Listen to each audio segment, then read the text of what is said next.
glad to hear. Drink a good deal of it, make a good meal of it, stick to your old-fashioned beer. Now don't be afraid of it, drink till you're made of it.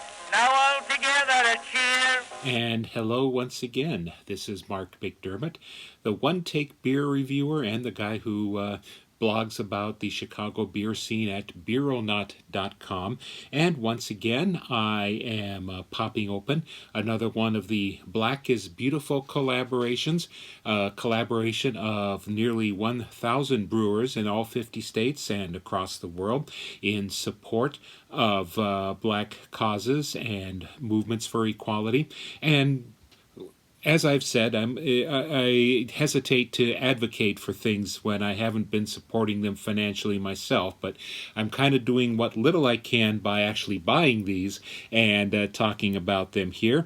And hopefully I'm getting some pretty good response about this. So that makes me happy. It just reminds me what a pleasure it is for me to be able to just plop a camera in front of myself as I drink a beer and talk about it to the world. Now, this version is made by Liquid Love Brewing. They're a recent brewer set up in Buffalo Grove, Illinois.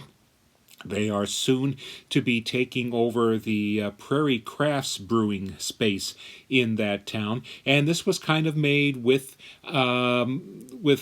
input, or at the same time as the one I had previously that was made by Skeleton Key. But they are two different beers.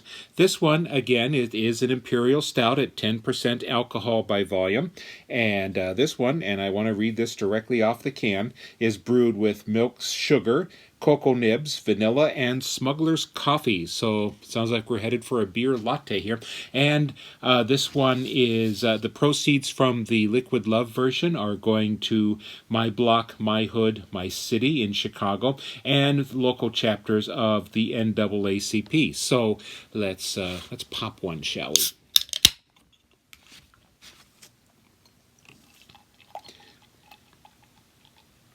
As we can expect with almost all of these, we're getting a nice dark beer color. This one has a little more of a head to it.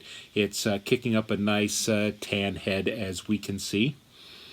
I'm getting vanilla out of this right off the bat, and then a little bit of mocha coffee smell. But yeah, the bubbles are pretty fizzy, but it's a very fine head, as in smaller bubbles, but I can still see and hear them popping.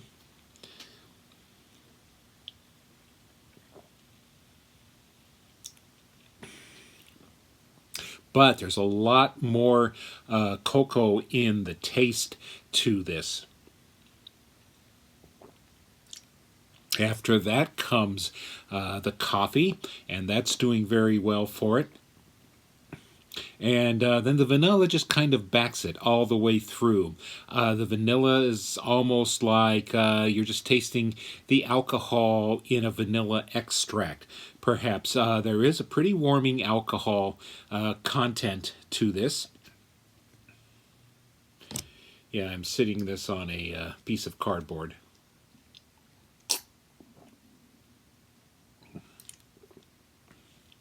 And yes, I'm getting more of the alcohol, almost a little bit of fume to it, but not very much. So it's well behaved.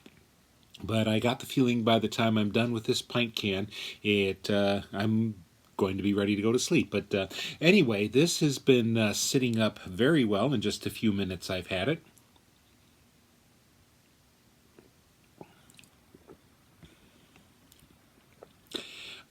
So right at this point, more vanilla, almost more vanilla than the coffee flavor, but then that comes in as well. And then the coffee and the cocoa add to a bit of a mocha thing, as I've said. I am down to two after this, the one by Noon Whistle and the one by Miskatonic. Maybe if I offer to trade some of the extras, I could bring a few more, or I'm just going to have to hit a few more of the stores in the area. But I think more of these are going to be coming out in the month or two ahead, because Some of these have been going into barrels for aging, so there could be a couple of them still to come. So anyway, this is the Black is Beautiful, part of the collaboration started by Weathered Souls Brewing of San Antonio, Texas, and this is the one by Liquid Love Brewing of Buffalo Grove. It's a very good beer, and I've just been happy to be drinking these for you. Hope you're drinking some yourself. And once again, this is Mark McDermott, your one-take beer reviewer, and the guy at Beeronaut.com, saying have a happy Beers Day. Now